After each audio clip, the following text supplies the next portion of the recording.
Hi, I'm Ben Laing and welcome to Ben's Business Podcast, episode number 14.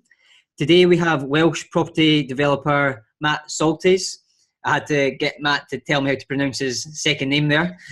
He's a passionate entrepreneur and again, he's a property developer, director of Thrive Assets, which is a property development company for landlords.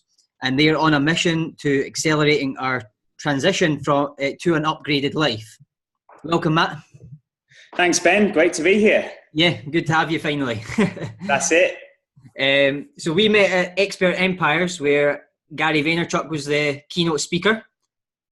And that's right. He delivered a great talk there. Yeah. That was in a conference in London. And since then, we've kind of been chatting and agreeing with each other so much on Facebook and social media that eventually I just thought it was time that we had a good chat. Just because I'm liking your post, you're liking my post, and saying we just agree so much that I was like, right, we need to have a chat. Definitely, Ben. No, that was certainly reciprocated from my end, and I've loved a lot of what you're producing online and the way that you share content with your followers. So it was a great opportunity to reach out and have a proper chat. Yeah. Likewise. So tell us who you are and what you do, Matt. Sure. So thanks for the introduction, Ben. And, it's great to be on your podcast this week. I think, like you said, there's a lot of common threads over what we've been sharing in recent months. And it's always inspiring to see other people taking action in their businesses and also growing their companies and looking to really aspire to make a positive impact in their region. And for me, Thrive Assets is my business, which I went full-time into back in May 2017. And my background is I always had a burning passion, to be honest, for property as a tangible thing to look to get involved in. And for me, I always had a big passion to try and figure out, right, how do you really invest? How do you multiply your money? And how do you try to make money work hard for you as well as working hard yourself? Because we're always brought up in society to work very hard. And I looked around, I saw people, I saw entrepreneurs, I saw business owners, and some of them spend differing amounts of time, whether it's at their fixed location or on the golf course, right? People move around and have different things and ways that they wish to spend their time. So what I've got curious about when going through university, I studied civil engineering over in University of Bath. And part of that was to satisfy my passion really for property. And it didn't really teach me too much though about the financial aspects and how to invest, much about managing your own business and things like that. So I decided to take the route into the City of London. And that's where I worked for a couple of years for an investment bank in the city, the Canadians, RBC Capital Markets, where I was in their infrastructure, mergers and acquisitions team, getting exposure to these companies. And from there, that's when I managed to finally transition across to an investing role. And that's what really catalyzed my passion to set up something myself in my home region down in South Wales. It was trying to combine my skill set of learning how to invest, how to direct funds for a bigger cause, and create a positive impact in a tangible asset class. So for me, Thrive Assets, what I'm looking to achieve is really provide high-class accommodation that can transform lifestyles for millennials.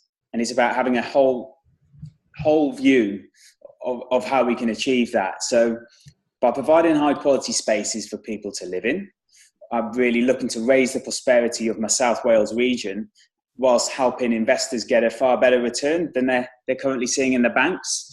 And on the other side of it, having first class tenants that can experience a great place to live in South Wales. So as you and I know, Ben, I think we relate well to that millennial category of people and the mindset of people shifting towards experiential living and sharing that good community experience together, connecting with people face to face. That's what I'm looking to mold here in Cardiff and beyond as we expand going forwards. Cool. Yeah, that's really interesting. So like I was saying to you in our chat before this recording, we agreed that it's more than property that you're into. You've got it's more than business. It's a much bigger vision, and the idea of creating high quality space for the tenants as well as the landlords is almost a different outlook, rather than being a letting agent where you're focused on the landlord. You're actually looking for the welfare of everyone in Thrive Assets then. Absolutely. I think so. Here in South Wales in particular, the reason I came out of the City of London back to my home region is it's the area that I know, where I grew up for 20 years, having been born in England and moved to South Wales at a young age.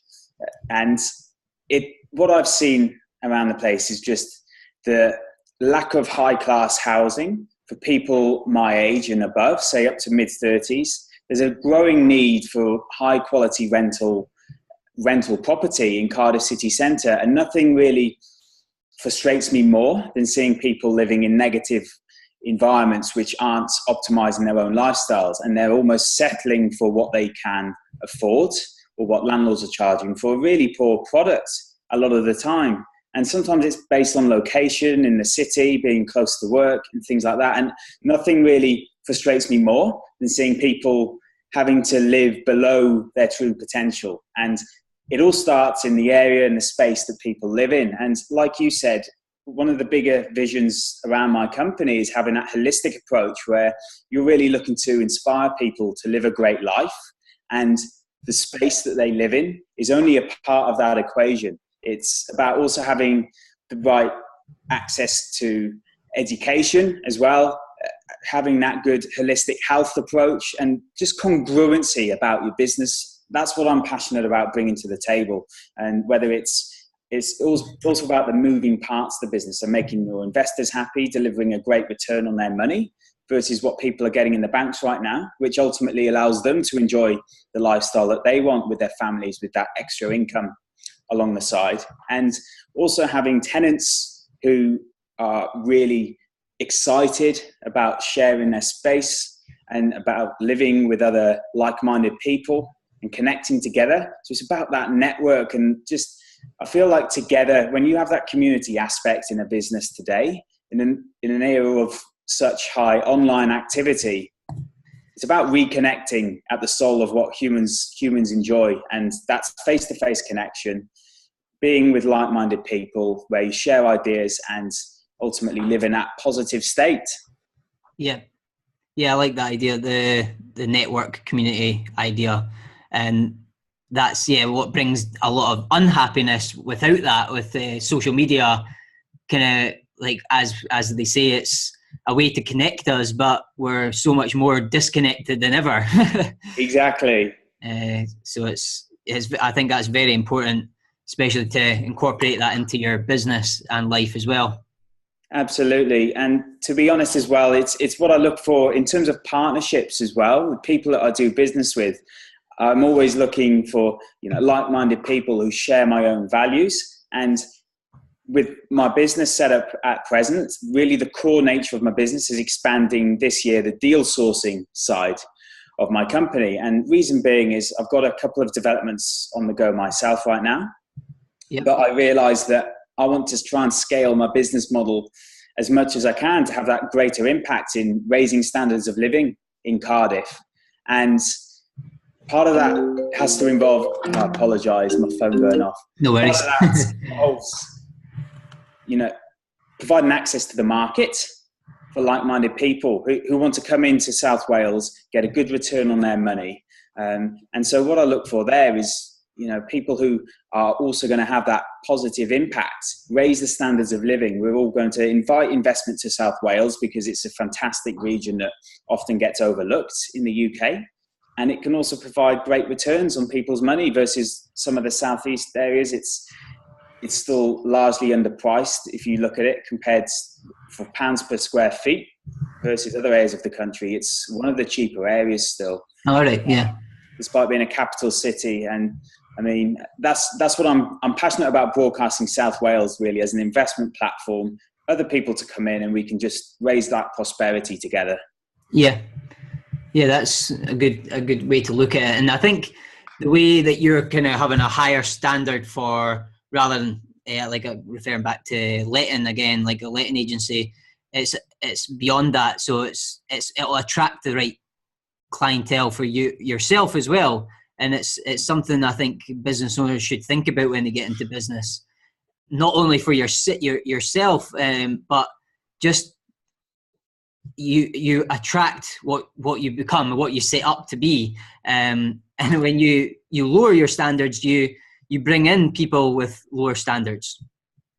Absolutely. So standards has really been a core part, I suppose, of the last 12 months for me. That's been a core part of my growth plan, is setting those firm daily standards that will back solve to where you want to go. So when designing a goal, and this is something that Derek Mills really taught me, the daily standards guy. Okay. So Derek's practice is you set your goals, but in order to reach those goals, you've got to know what the daily disciplines and standards are that you've got to tick off without failure every single day and not slip from in order to reach that end target. And when I first heard this from Derek, it opened my mind up to why I was setting goals and not hitting them. Because you've got to back solve it to the present moment and know what you've got to be, do, and have right at that stage in order to know where you're going. And when you know your values and you know your standards, that's when you decide where are you going to focus your energy each day. What are the other disciplines that you've got to have around your business to keep your life in check, your family life, your health, everything else? Because you've got to have it all really to be able to expand your business to the best of your ability. You still got to keep your life in check and not have, and this is often the challenge I know that we both have, Ben, in terms of being business owners and trying to expand as entrepreneurs and always growing ourselves. Sometimes we can easily neglect certain areas of our life when work gets overwhelming or there's other ideas on the table. So you're exactly right. Knowing the standards, not only in business, but in terms of my own life every single day, that's a key part to expanding and keeping business congruent with who you really are. Yeah, I agree. And there, like you said, there's so many elements that need to factor in for that growth to happen. Especially, I like that idea. What is his name? Derek Mills? Derek Mills. And what was the technique or what was the strategy called? Yeah, so he's the daily standards guy, I believe. Go on, I think his website, dailystandards.com. In fact, he was recently in, I believe he was in the recent Think and Grow Rich movie. All right, okay. The stars in there. Yeah. But he's fantastic in how he sets out just... You've got to hold yourself firm to those daily standards. And that's what it is. It's the power of intention that brings to your day. It suddenly makes the goals seem a lot more reachable. When you break it down, it's about breaking it down to the ridiculous almost, so that you realize how you can grow and reach that bigger target. Yeah. It's like, I think how airplanes talk about the cost per mile rather than the full cost of the flight. I think it's funny money, you call it. It's the same idea. Exactly. But use that for your own kind of self-achievement. So you set the goal, which seems so big to you, and then you break it down. I call it reverse engineering, and you kind of see the daily habits that you need to do. Yeah, it's so important to think like that, because otherwise it's overwhelming. Absolutely right. And also you get different ideas all the time. And it helps you realize, well, that idea doesn't fit with my standards. That idea doesn't move me closer to my goals. Yes. And you know what to ignore. And I'm always trying to improve on this, but it's so hard when you're so creative as an entrepreneur and you're always wanting to grow. If you're not careful, you start to grab too much. We're too open-minded sometimes. Look at that. Yeah. It's so easy to buy all the courses and buy into other people's kind of strategy or goal they have for you in a way, but out of the best intentions, even your parents, there's so many directions you can be pulled in, but if you kind of nail it down through yourself and your own goals and stay really close to them as long as possible, that can pay off and actually achieve something rather than achieve lots of maybe half jobs, half done jobs. Absolutely right, Ben. Yeah, I like how you put that. Yeah. So there's a lot of pulls in life, and especially as an entrepreneur with all if you've got an entrepreneurial mindset, it's all the opportunities that you see that people don't, and you find it ridiculous that people bypass them, and then it leaves it open for you to go and take an opportunity on it or whatever. And I see that all the time, and I find that very hard, but I'm getting around that by sort of a clearer why, a clearer strategy of what I want to really achieve and how long it's going to really take, and having the patience to see it through to the end. That's it. It's about having that clarity, but bringing it to the forefront of our minds every single day. And we all slip into those habits at times that may not be serving us. But when you realize that sooner rather than later, it can have a dramatic impact on that end result. Yeah. Yeah. Well, we're agreeing. Yeah, that's it. So that was probably brings me on to the other question I had is, like I mentioned before, it's more than property. What is your personal mission, Matt? Like, what is it? What is all this Facebook Live, all these Facebook Lives off topic of property, probably more about self-improvement and inspiring others. So what's your personal mission? Yeah, so that's a great question, Ben. And I mean, for me, it's about a lot more than property. And what I've always been passionate about throughout my life is just improving standards of living. And ultimately, there's two words really to put in the picture. I would say scaling prosperity. That's what I want to do. It's all about having that greater impact where people can live an upgraded life, which is closer to their full potential. And I realize that whenever I've struggled in the past, it's because I've had that gnawing feeling inside of me that I was doing something that either was not authentic with who I am, and it was there to try and satisfy other people, or alternatively, I was falling short of what I was capable of. So whenever people use the term, for example, of, oh, I had a bad day. Well, what probably happened on that day is we made more excuses than we did take actions. And that's often the way, right? It's a case of, if you have a bad day, it's because we haven't taken action on what we set out to achieve at the start. So what I'm really focused on building is a lifestyle brand, which is more about just the spaces that people experience. It's about the holistic lifestyles that they can enjoy together. It's about connecting with people. It's about growing together. It's about having that community feeling.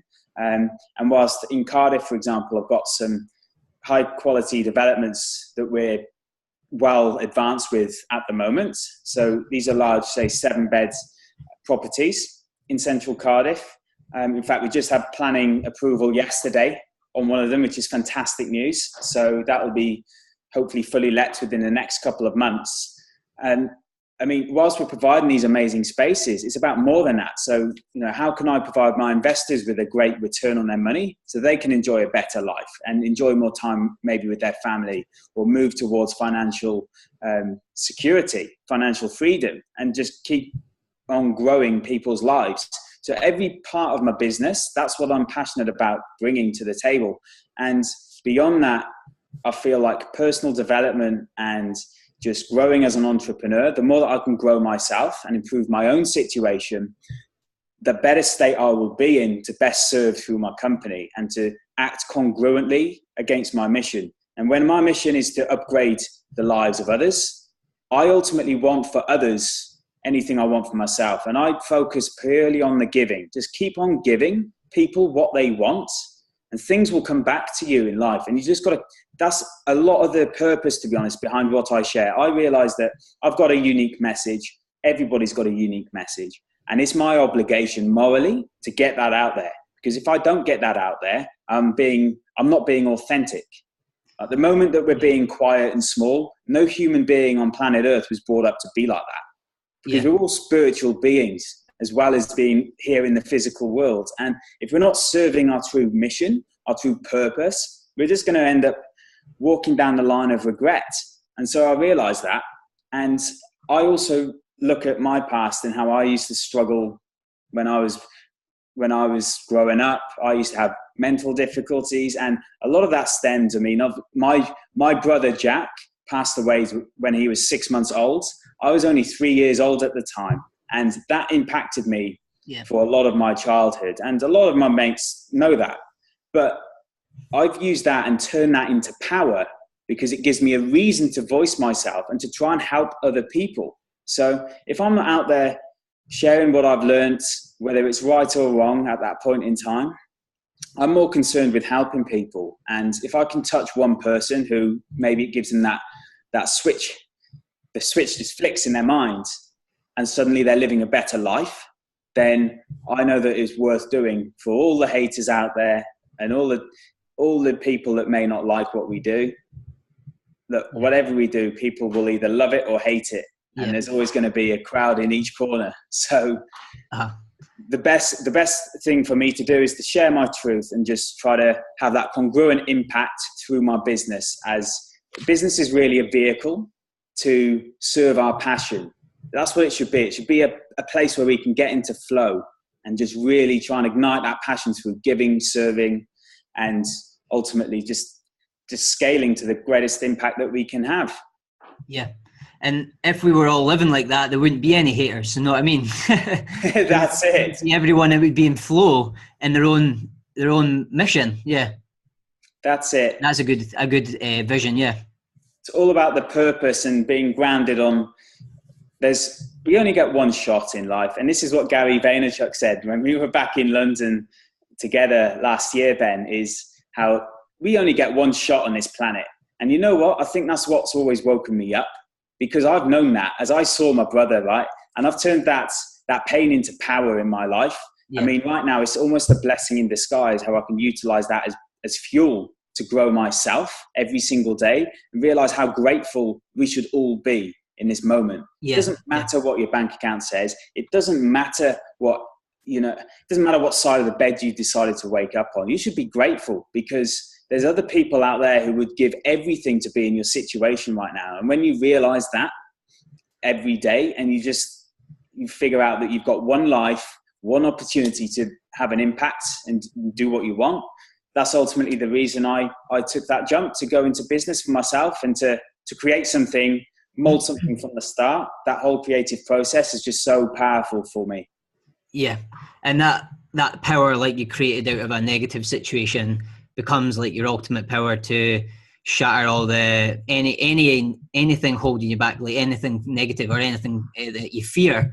It allows you, like you're saying, I can see it, that you're very confident. You've got a lot of self-confidence to go and put yourself out there on social media, and you can see that there's something more than stronger than your fears. There's a lot of people who wouldn't say some of the things that you're saying and your truth on social media, but I admire you for that, because it's admirable, because you're going through all those doubts.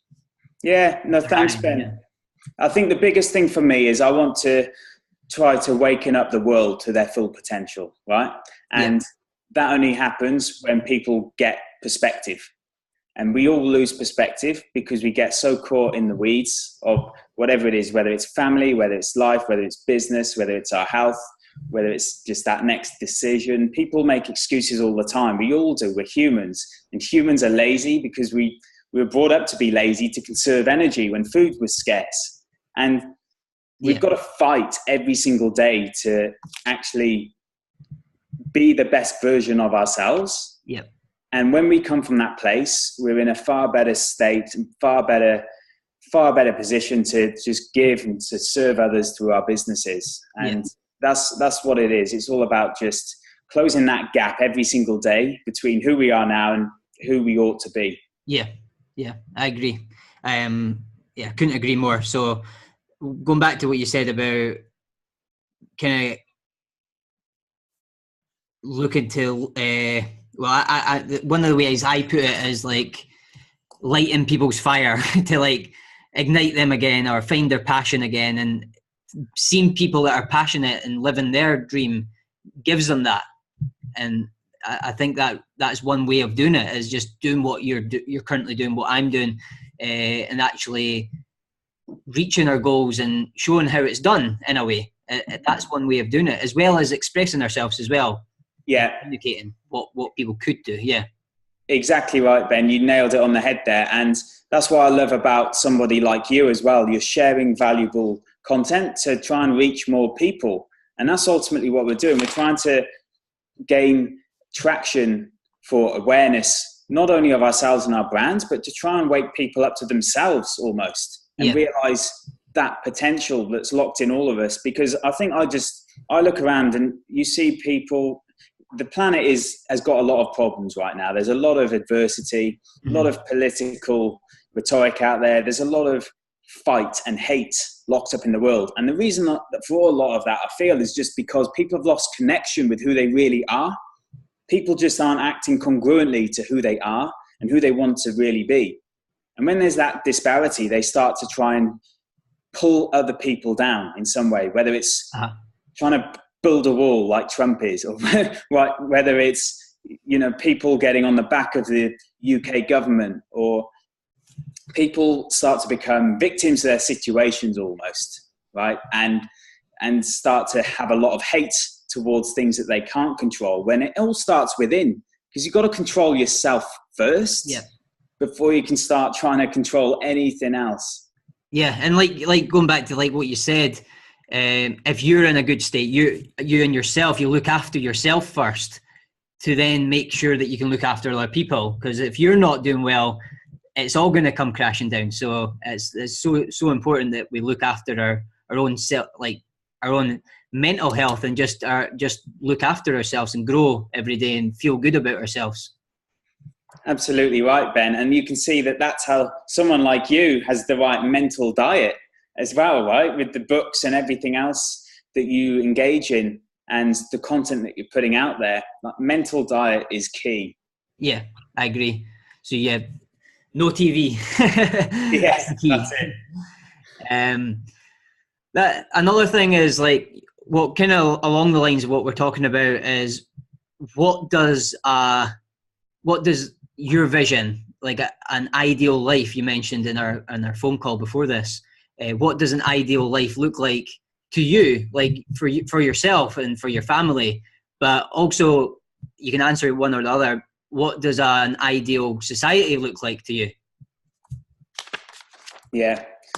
So I think when we look at an ideal life or an ideal scene, I'd say probably the opposite to that is a situation. Because I view a situation, this is what Grant Cardone woke me up to as well, one of my close mentors. And what he says is, a situation is purely a departure from the ideal scene. And I feel like a lot of people and a lot of ourselves, we're all experiencing situations during the course of every day.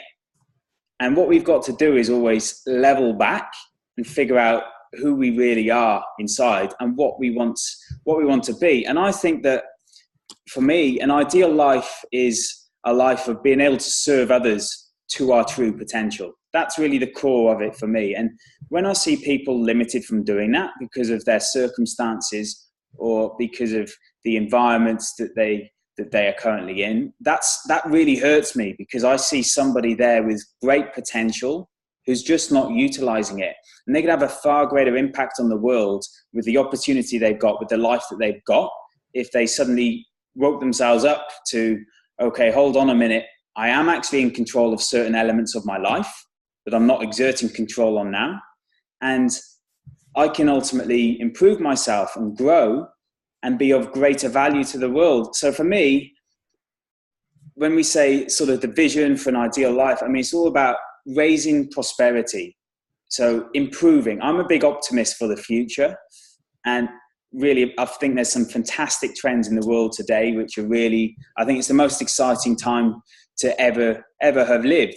And we've got to all realize how grateful we should be of that opportunity to be around today, because we're at such a fast moving time with the internet, with social media. But not only that, if you're looking at things like the green energy transition, if you're looking at Elon Musk and Richard Branson going into space, whatever it may be, I just think the next 20 years, an ideal life for me is having the freedom to innovate in that environment.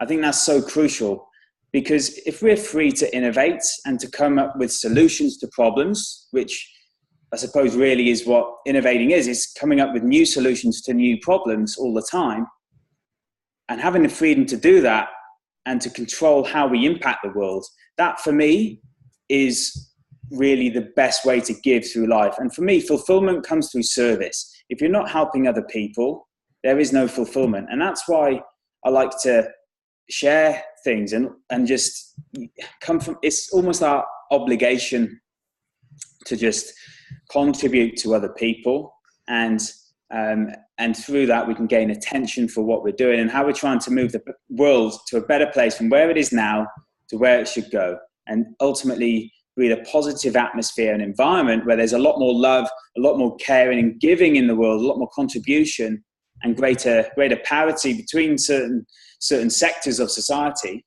And that's going to be a far more rewarding environment to live in. And I just feel at the moment there's too much locked up, where there's hate, where there's confusion, where there's a lot of negativity in the world. Most people are in jobs that they actually completely hate. And that's just a fact. A lot of people try to kid themselves that they love their job, but people chase the wrong things. So this is another thing that I'm touching on, the ideal life, which is a really deep question, Ben. It's a great question to ask because it's got me thinking myself right now. But well, that's the point of these questions. Get you thinking as well. It really does. But I think when people are working, people chase the wrong things. That's another thing to look at. And I think an ideal life is having that control, I suppose, and the conviction and certainty in yourself that you're doing your authentic thing to help others. And what you get back in abundance will that will come to you once you focus on what you're giving first. And if we're just chasing the money to work a job that we don't like, it's just a recipe for failure, because you're never going to feel fulfilled with just money alone. It's not going to work. And a lot of society, we're taught to go to school, get an education, get to university, get a good job, get a good title and everything else. Well, that's fine if that's your passion, and that's great if it is. Go ahead and do it and become world class at what you truly love.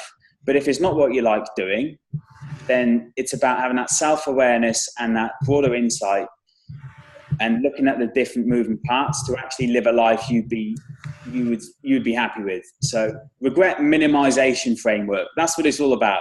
Minimize the regrets in life and you'll be a lot closer to living that ideal scene. Yeah, Jeff Bezos that came up with that. Yeah. That's it. Jeff Bezos framework. I absolutely love the way he thinks. Yeah, I go by that as well. It's a great way to think. It's avoid regrets that'll come if you don't. They'll creep up over time. And like you're saying, what is it? Success without fulfillment is the ultimate failure. That's it.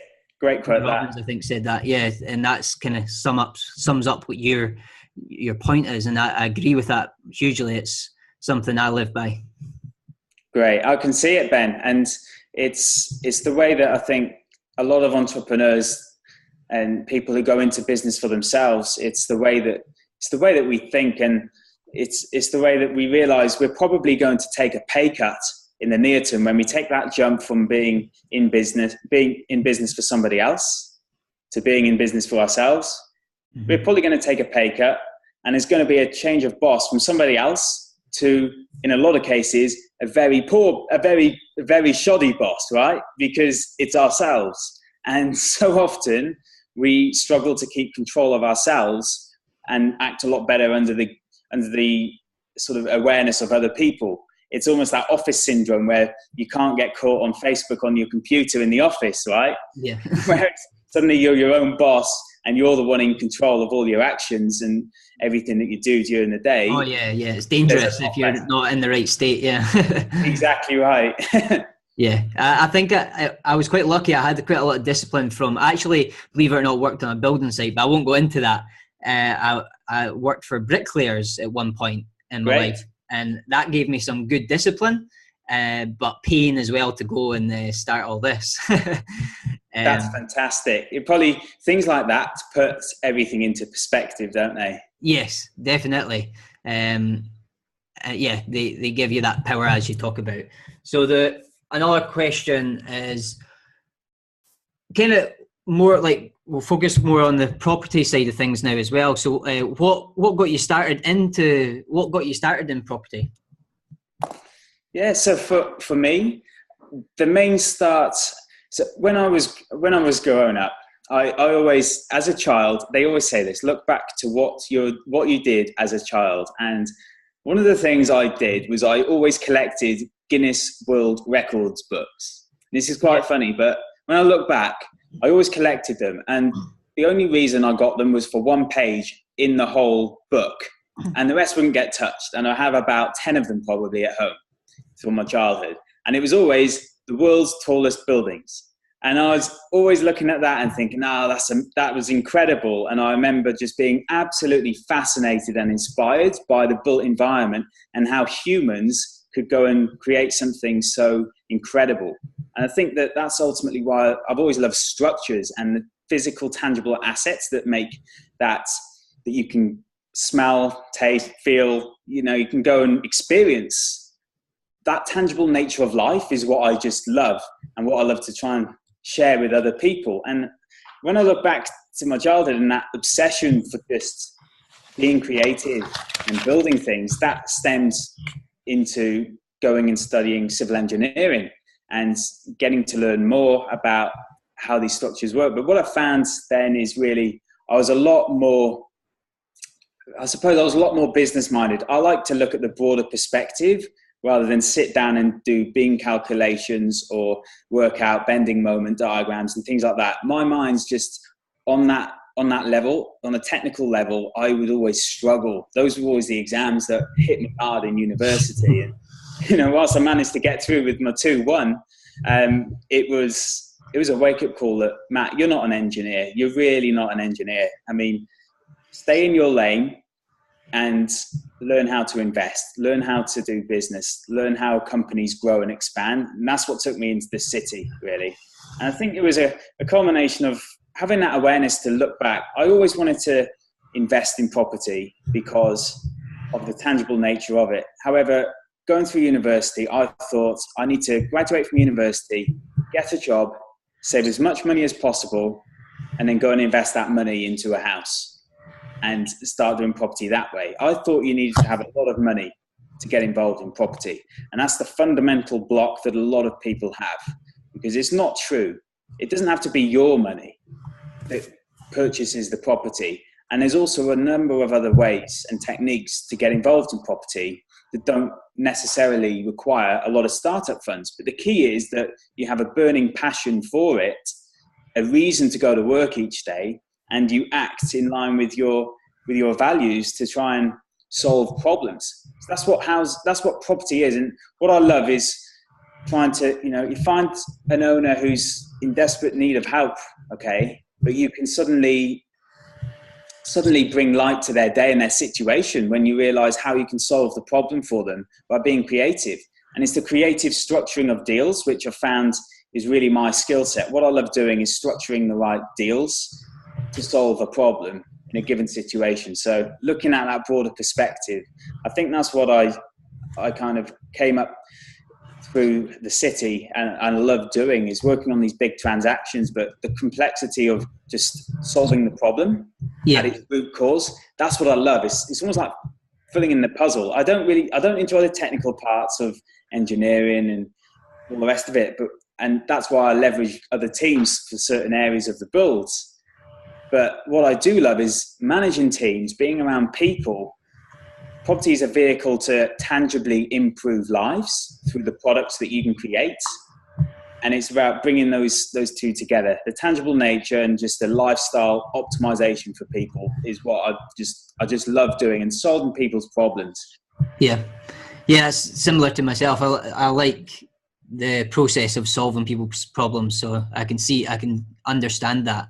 And that's probably why we've become business owners, because that's what we do. Kind of, we solve problems for people. And yeah, your passion, it seems to be property from a young age, and I guess you dug that out when you were looking to see what to do with your career, or was it always there?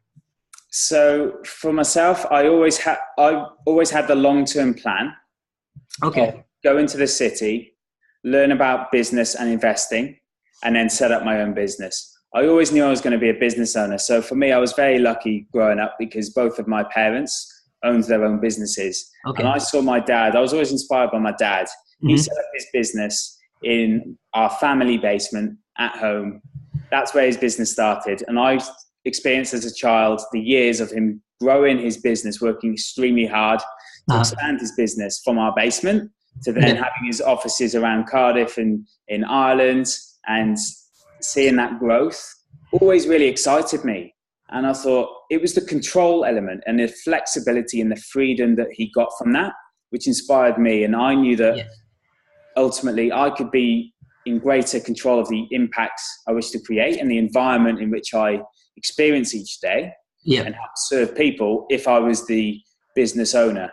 And I think it's the creativity that I love. I'm a really creative person, and believe it or not, I'm not that, I don't look so inclined, but I did do art to GCSE as well.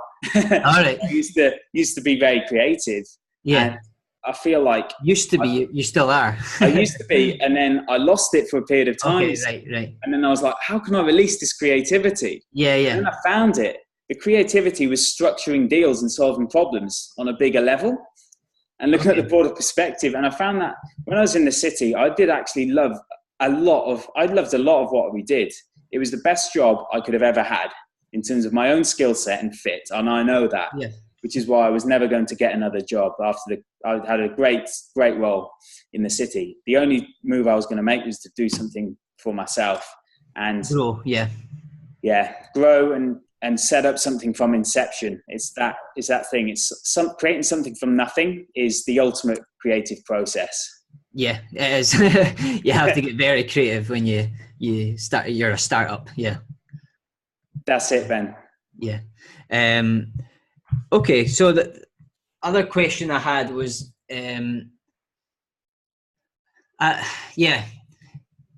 could you say maybe 3 ways or 3 strategies for using other people's money to buy property? If someone new wanted to get into it, like myself, I'm interested in getting involved. My dad's a property developer, and he's done that in the past, but the system's changed. So in 2018 onwards, how do you use other people's money as opposed to finding investors and funding? Yeah, how do you use other people's money? Okay, I think. So first thing I would say is, with raising finance, it's a bit of a chicken and egg scenario, isn't it? Because some people say, go and find a great deal and the money will come for it. And then other people say, go and find the investors, sell them on your vision for what you're going to create, and then go and find the deals that will match what you've sold or packaged to your partners. So the first thing is, if you're looking to raise funds, or if you're looking to get involved in property using other people's money, there's a number of avenues you can take. And say one of those could be a joint venture partnership. And what that would involve is maybe you do all of the work, all of the heavy lifting, you do all of the viewings, you do all of the securing of the deal, and coordinate all the builds teams, the whole refurbishment, and the whole sort of package of the deal itself. whilst allowing another investor to get a great return on their money and share the profits with you, which is something I offer through my business, then you have to consider how is it going to be a great win-win relationship. So the way I look at it is I look to solve people's problems. So if you find a property where you know that you've got to try and assist the seller, and you've got it at a decent, say, discount to its future end value post refurbishment, you know there's a good margin in the deal and it all stacks up, then what you can do is almost market yourself as, well, I've got this deal that's worth this amount of profit. How about we share it between each other? You can put the money in and I'll do all of the work, all of the renovations. So that's one way. But the key here, though, is what we mentioned is, say, if we're starting out, how to do this. Now, this goes back to sales, I suppose, and who are you going to sell to first? And if you've got a deal there that you want to do quickly, who are the first people to sell? So what first thing is, think about your Powerbase. List everybody down in your Powerbase. And this is such a key exercise that a lot of the time people forget to do. But just list everybody in your Powerbase. And I couldn't start to tell you how many old friends I've reconnected with from the Cardiff area since moving back to Cardiff and living here. And these, don't forget, friends and family and close connections, maybe business connections or former work colleagues. All of these people have an existing relationship with you and therefore are more likely to trust you and are therefore far more likely to want to partner up on the right project in the near term. So that's the first thing I'd say. Always sell to the Powerbase first. Okay. Yeah. Don't seek brand new investors. Don't go on, LinkedIn pitching for business. Yeah, someone that you. So, what could you define briefly what you mean by Powerbase exactly? Is that just your close friends?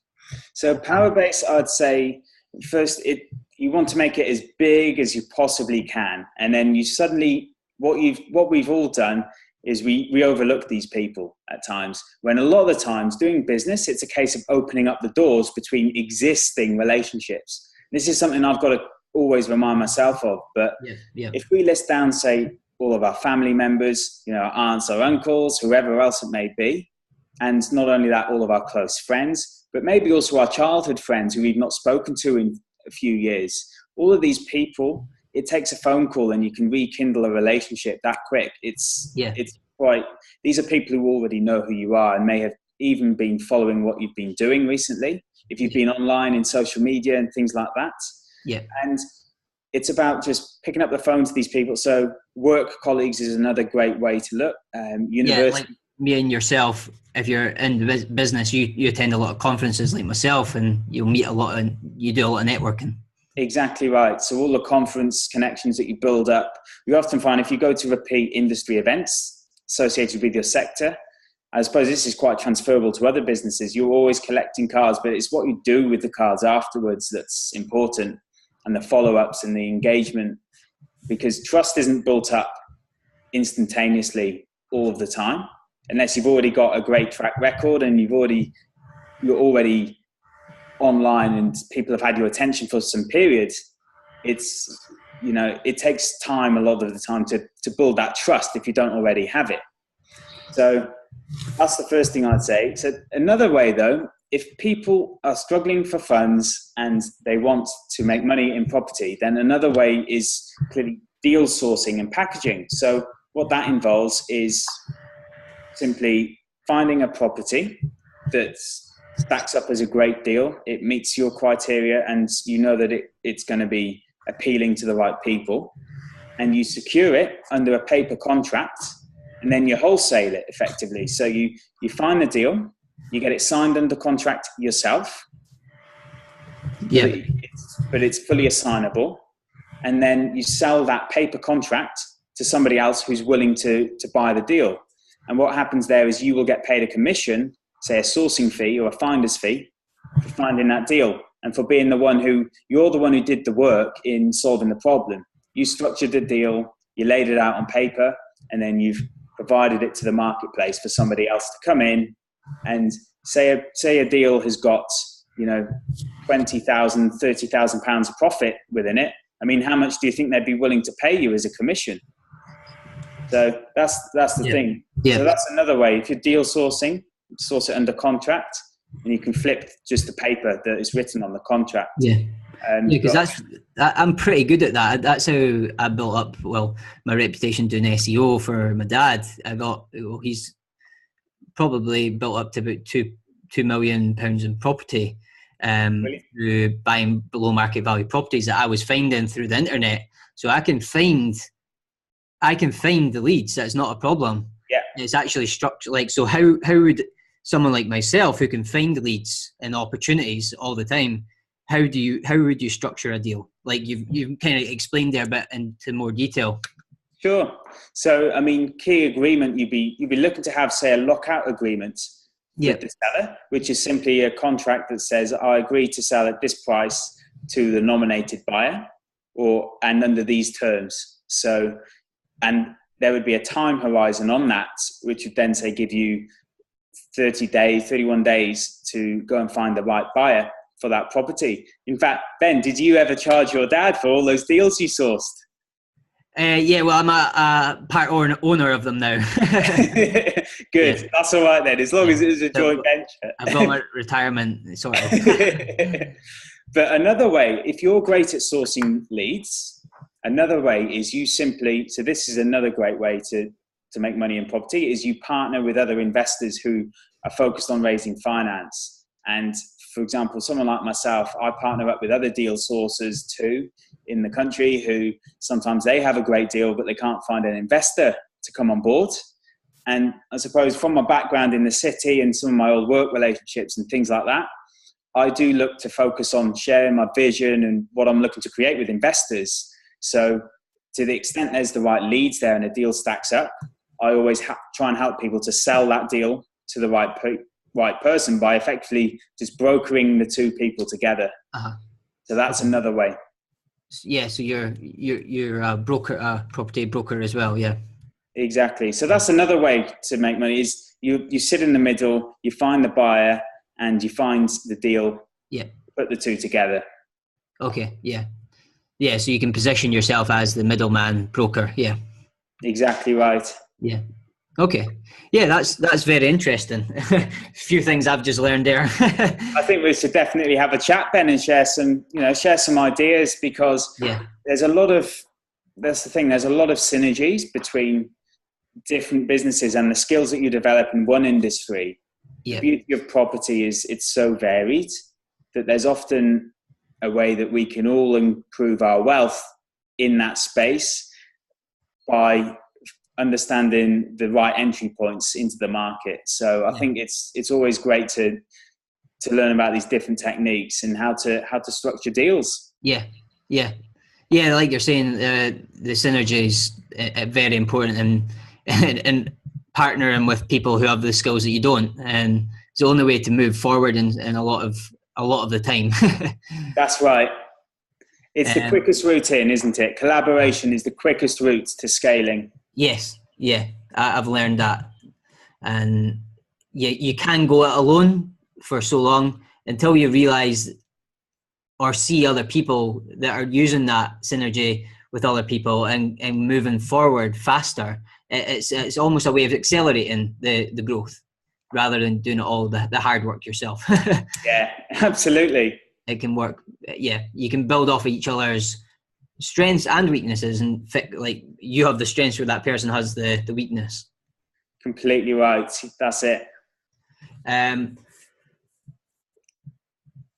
was a question about how do you remove the risk when you're investing in a property? Great question, that. Or not completely remove the risk, or some ways to remove risks. Yeah. Yeah. So what I'm passionate about in terms of investing is cash flow, because cash flow for me is what brings freedom, and any appreciation, capital improvement on an investment is normally just a bonus which boosts your long-term wealth. And in the UK, we are very fortunate to be an island where the population just keeps on going up. There's a number of baby boomers. There's a lot of people just having, keep having children, and people keep moving into the country as well, regardless of what Brexit's going to do, there's still going to be an expanding population here in the UK. And we've got limited space because we're an island. So when you look at the fundamentals of the property market, first thing I would say is, if you're in the UK, you are very fortunate to have the property dynamics that we have versus a lot of other countries on the planet, because consistently the last 50 years, property prices have doubled every, say, 7 to 8 years on average, if we look at it, so long term. But in terms of de-risking an investment on day one, what I look at is really the cash flow. What's the fundamentals? I mean, how much income is this property going to produce once it's renovated? And if it's going to be renovated, what's the refurbishment profile like? How do we fund this investment? And what's the exit strategy? So another way to de-risk your investment is have 2 exit strategies. And by that, what I mean is, if you're taking a property that needs a bit of work doing to it and you're refurbishing it, but then at the end, you've got a plan to let the property out, what do you do? Firstly, if it's not appealing to your tenant market, or if you're struggling to let it, do you have an exit point to flip it? And likewise, vice versa. If you're looking to sell the property, but it's been stuck on the market for 3 to 4 months, in an emergency, you're able to let it out. The reason for that is, during the development, you might have some quite expensive funding in there within the property that you want to pay off through selling the house or either refinancing. So there's always got to be a firm exit, I would say. That's the key thing. And buying for cash flow, buying for income, knowing what you're going for. The other thing is, in terms of investing in property from an investor's perspective, you can either purchase the asset, do all the work, get involved yourself and expect higher profits, higher returns, but it's also more risky. It's also more volatile than if you just want to get a good hands-free, stable return secured against an asset. Then some of my partners just want that fixed rate return of interest coming into their bank account month after month with no work, no energy or involvement. It's like a nice side income. It's predictable, it's stable, and it's de-risked. So you can see how, I suppose, depending on the people that you speak to, you can always find investors with the work and with the right positioning of your deals to come on board and get a share of the profits. Yeah, that's so. There's a bunch of options on avoiding risk, and it depends on the way that you're kind of going into buying the property, what you want to do with it. Absolutely right. And the main thing is having good security on the asset. That's the key thing. You want good security on the asset. So all my investors, they get a charge on the asset. So ultimately, if something did go wrong, then they've got the first claim on the property, or the second claim if the mortgage lender's in there as well. And that's what the banks would look for. That's why when you get a mortgage out on your house, they're noted on the register as having the charge. So you bet if you stop paying the mortgage, the banks will come in and take your house because they will have legal ownership if you default on the loans. So that's the best way, is always have that security in place. And I mean, the beauty of buying for cash flow is this: if property prices dip, and this is what people are slightly worried about in this current market climate with Brexit uncertainty, where price is going to go. Well, if you're buying for cash flow, you're buying for income. So it doesn't matter. If you've got the cash flow that comes in and can pay down the debt every single month, even when interest rates go up a bit, then you're protected. You just ride the wave. If property prices go down, you don't care, because you're still holding an asset. It's producing positive cash flow for you, It's still producing money in your bank month after month because it's fully let out. And that's why I love income producing real estate. So I look at shared occupancy, multifamily, if you're in the US, that's how they call it, kind of apartment style living. It's a very attractive investment proposition, as well as something that's massively needed in the tenant market, because people cannot afford to buy a house, and buying a house to live in is that's a very big commitment. We're now living in an age where people want to be nimble, have freedom, flexibility to Airbnb, around the world. The flexibility is huge just now. That's it. So high class rental accommodation there's a burning need for it, and not enough developments are ever being built to satisfy our UK market. And that's the thing. If you provide a high quality product that's in a high rentable area with good tenant demands, there's employment prospects nearby, and there's good transport fundamentals, things like that, then as long as you've got that cash flow, you're safe from Brexit, because you're still producing income. Yeah, it's about, the location can be definitely key as well then, that it's in a thriving city that's not going to take such a crash. That's it. No matter what happens, yeah. And I suppose local knowledge as well. I would say don't try to start out investing miles away from where you live just because it's apparently cheaper. It doesn't matter, because you can find investors to fund the deal. But main reason I came to South Wales is I know the streets. I know the streets where, hold on a minute, you don't want to put your money over there in Cardiff. So I've been here for 20 years. Yeah. Whereas, that local knowledge is so vital in property, because there's a lot to be said of where did you grow up? Where have you been raised?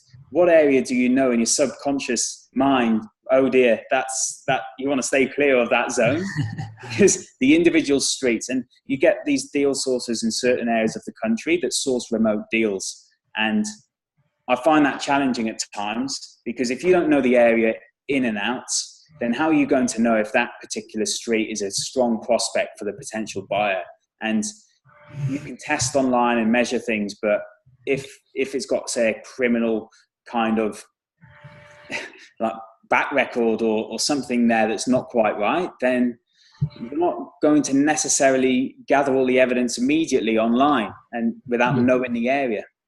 Yeah, that it's like, I don't know Edinburgh very well, which is quite close to me, but I find it's surprising when someone tells me that an area is rough or whatever. I still get surprised that some areas are rough, and it's just because I don't have that, like you're saying, the local knowledge of that area. But I know the local knowledge of the Kirkcaldy area. I know what's the good parts and where you would want to buy property and where you wouldn't want to buy property. Yeah, so that is key. That's a really good point. Yeah, that's unique knowledge, Ben. That, to be honest, I mean, that's valuable to people who are accessing the area. And for example, I have London investors who want somewhere that is cheaper to buy and maybe more affordable or providing better yields outside of London. And that's how I help out, because I know Cardiff, so I know the sound areas to invest in. And that's how I try to partner with people. I bring the knowledge, they can bring the money, if the finances that they want to return on, and we do business together.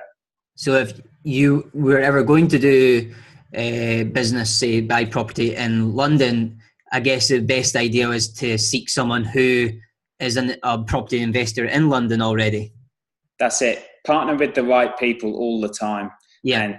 And that's it. Collaborate. And while you can stack up potential investments in any region through doing the online comparables and the right investment analysis, it's the little street corners that get overlooked if you're not careful. So you want to be there on the ground, walking around the streets. Yeah. That's how you really find out about an area. Yeah, and then that way as well, I've found with my dad, he's got a bunch of properties, you can go and put out fires, so to say, at your doorstep. They're not in the other side of the country. Yeah, completely right. I know a few people who've got properties dotted around the place, which it can be fine if it's completely remotely handled. Mm-hmm. But you have to decide what sort of lifestyle you want and how you want your lifestyle to be spread out potentially in different areas. And for me, I quite like just focusing on the area I grew up in. And ultimately, because I understand the area, that's why I'm so passionate about upgrading my home region, because I see the burning needs and wants of the people that live here. Yeah, that's a good point. I know we're running out of time, so I've got a few more questions for you. But we can keep them brief, and I can just bash through them if you want. Go for it. Why not? So what would you do briefly, differently, if you were to start over again in property to build a portfolio?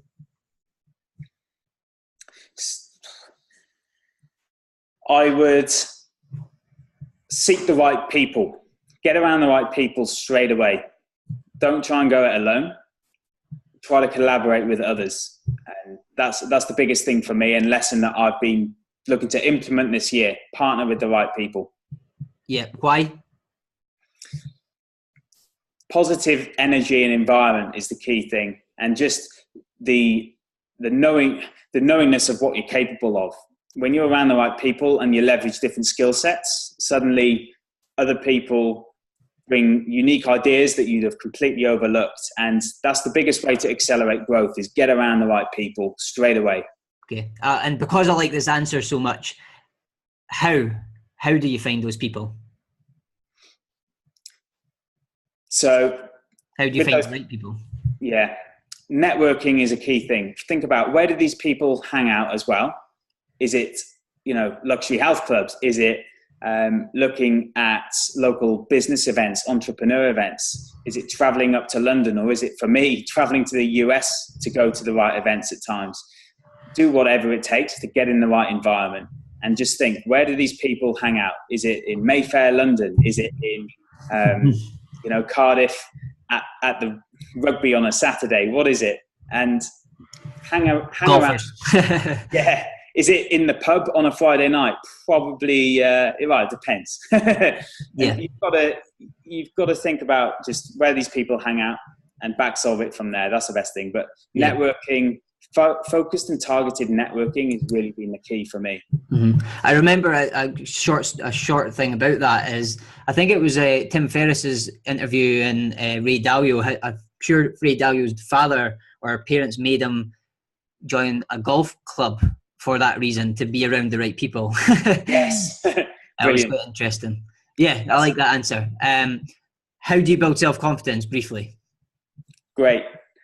Self-confidence is built by doing action. It's by taking action, by doingness, by being in the zone of not thinking, pretty much. I would say remove thought from the equation a lot of the time, and just act from that place of integrity and ethics, with certainty for what you stand for and who you are. And when you've got those standards laid out, you will be confident to take action and not overthink the situation. And it's a bit like this podcast, Ben, I suppose. We just lent into it. We planned it yesterday and we're jumping in today. So, yeah. Just take the action, don't overthink it, take time out of the equation, and just do it. And I've got to keep reminding myself this as well, because it's a big block in my own mind. And it was your Facebook Live that inspired me to ask that question again, bring that out, because I loved the answer so much. And I could see the self-confidence in you through your Facebook Lives. You were walking over through the streets to the gym, and not many people are confident enough to even take a selfie in public. So like taking a Facebook Live on your way to the gym in the middle of the city was just interesting. So that's coming from a person who's practicing what he preaches, people. Thanks, Ben. And I think I'd probably look quite interesting to the onlookers as well, so that's good. Yeah, wondering what you're doing. You'll maybe get stopped in the street next time and make a sale. That's it. Now, on that, you're a fan of Grant Cardone. You were at the 10X Growth. What was it? The 10X Growth Conference? That's right. And you've been there before. I bumped into you at the conference. So you seem to get around to a lot of conferences, but especially, what have you learned about sales from Grant Cardone, or just in your own life? I think the biggest thing about sales is to realize it's a service. And until you sell something, you're not going to help people in the best way possible. And everything that we do in life is a sale. That's the biggest thing that Grant taught me. Every single action that we take is a sale. And I used to think, I'm not a salesman, and I don't know anything about sales. But when you think about it, children are probably the biggest salesman going. I mean, who wants to see? Children just don't give up. Children, they keep on trying to walk until they can walk. They just keep on selling themselves and their ability to take action despite all their failures. And whether it's trying to sell their parents on getting the new toy from the toy shop, and getting emotionally involved when they can't get it, whatever it is, they're always selling. And as we grow up, adults are basically, I'm going to describe it, they're kids with almost too much intelligence at times, because sometimes we go through life and get molded, get told you can't do that, you can't do that, you've got to behave.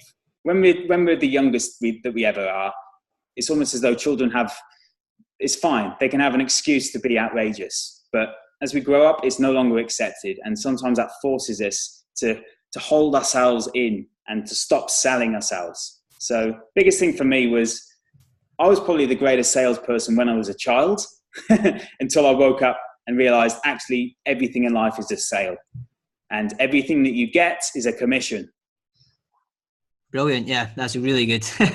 So it's persistence and selective ignorance. Definitely. A child doesn't really select it, they just are ignorant. Blissfully, yeah. They're ignorant and they're also childish. They're a bit loose. You've got to loosen up, I suppose, about your behavior as well. We all have. You just got to keep it real, keep it authentic, and be a bit more childlike sometimes, because that's what brings true personality to the equation. And in the corporate world, sometimes that creativity is stifled out a bit and you're molded to behave a certain way. Yeah. Yeah, that's brilliant. And define hustle. Oh, on the spot here. Hustle. I would say elevating high performance through action. Something along those lines.